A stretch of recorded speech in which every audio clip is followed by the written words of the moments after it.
G'day and welcome back to the channel, Ginja Ninja's Movie Reviews. I'm the Ginja Ninja and these are my Trashy Tuesday movie reviews. But don't let the title fool you, trashy doesn't always mean bad. In fact, we have a really classic one from the 80s, and this one is Creature from 1985. Now this was directed by William Malone. You may recognize that name, you may not, but I'll touch on a few of the things he's done later on. The movie stars Stan Iver, Wendy Scholl, Lyman Ward, Diane Salinger, Annette McCarthy, Marie Lauren, and Klaus Kinski. The plot. After a member of a geological research team who was sent to Saturn's largest moon, Titan, crashes their spacecraft into a space station, another team is sent to Titan to investigate, not knowing the terror that awaits them.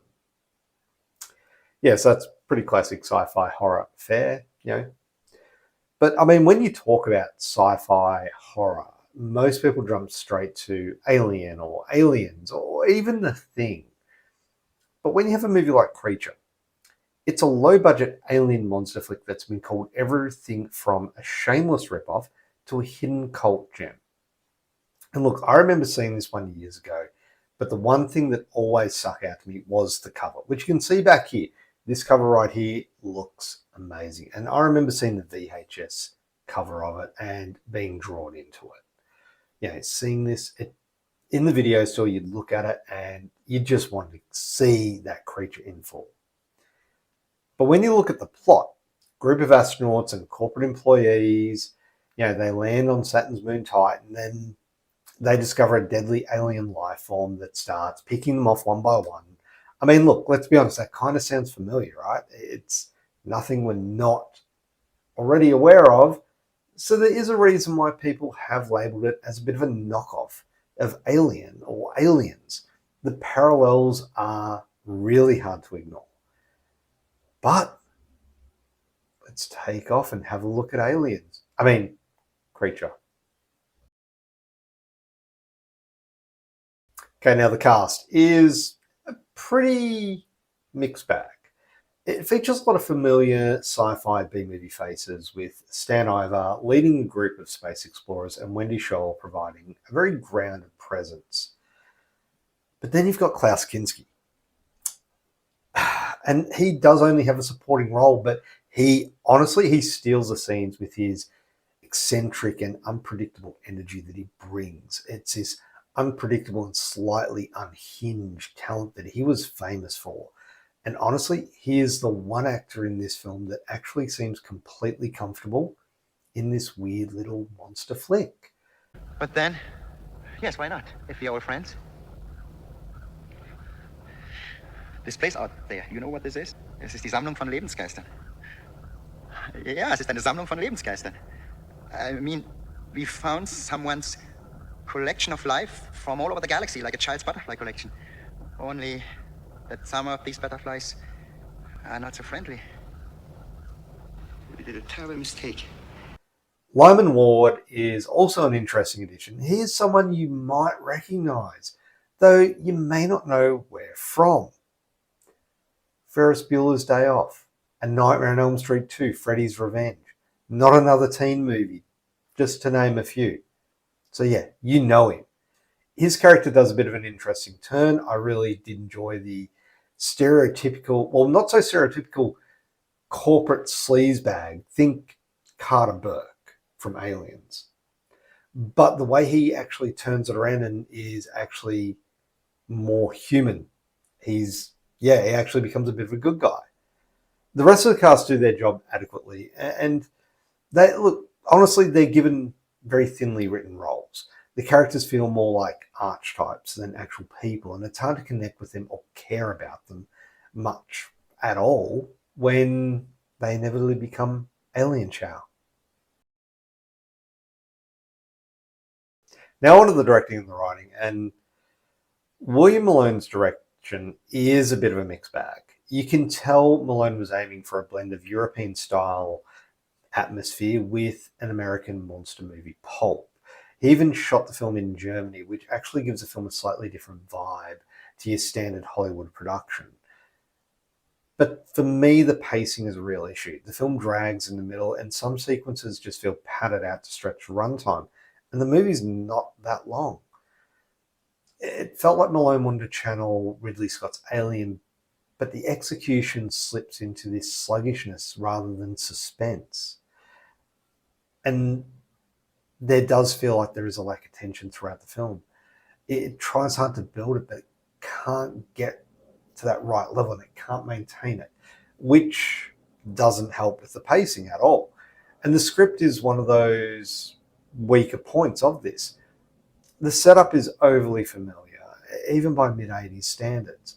The dialogue is clunky and often borders on laughable, which can make it fun in a so bad it's good way. But if you're looking for sharp writing or memorable one-liners, this isn't the place. Special effects. Now, I will say straight off the bat, I really enjoyed the use of miniatures and set pieces in this film.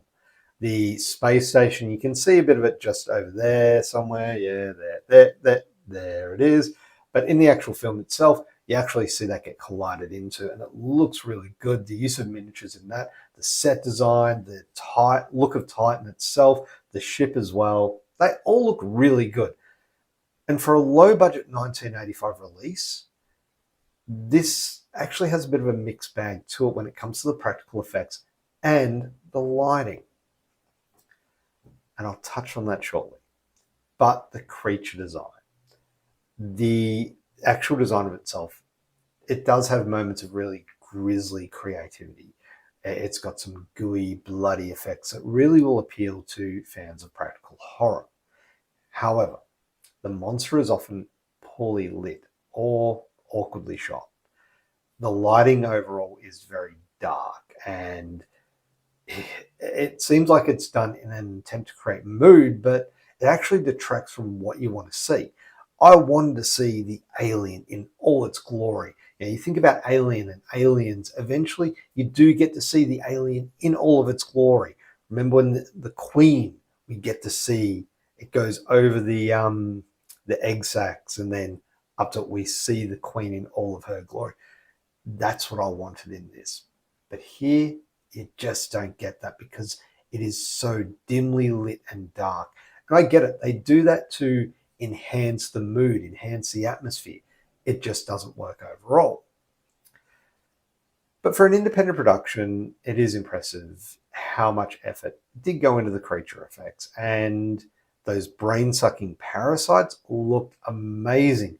There's some great scenes where faces are ripped off. It looks good. Those scenes, definitely. And look, it's not polished in any way, but they are memorable in that kind of scrappy 80s way.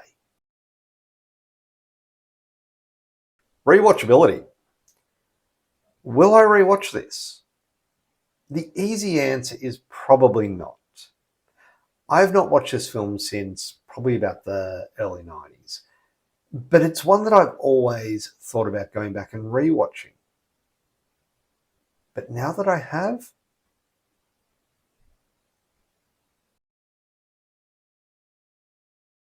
final verdict.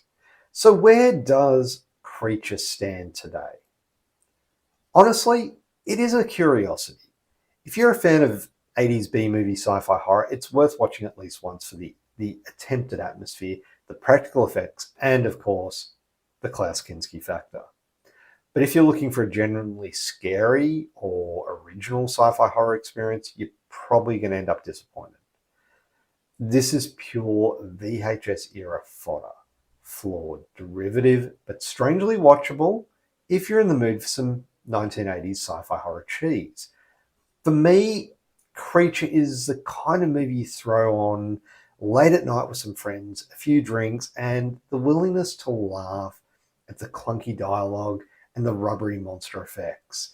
It's not great cinema, but it is entertaining in its own weird little way.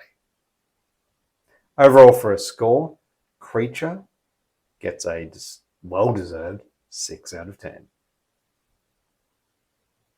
And there you have it. That is my review of the film Creature. Have you seen this one? I checked this out on Tubi, so definitely get yourself on there. Check it out. Not sure if it's showing everywhere, but that's where I saw it. I believe it is also available on YouTube. So if I can find it again, I will pop the link in the description down below so you can check it out. But hey, I don't know. I kind of do enjoy this one, but I kind of also, yeah. Anyway, look, enough blathering on. Thank you very much for watching. If you haven't already, please do hit that thumbs up button. It'd be much appreciated. And of course, if you enjoy trashy cinema, trashy sci-fi, trashy horror, definitely hit that subscribe button. Anyway, thank you very much for watching. Have a great day. Bye.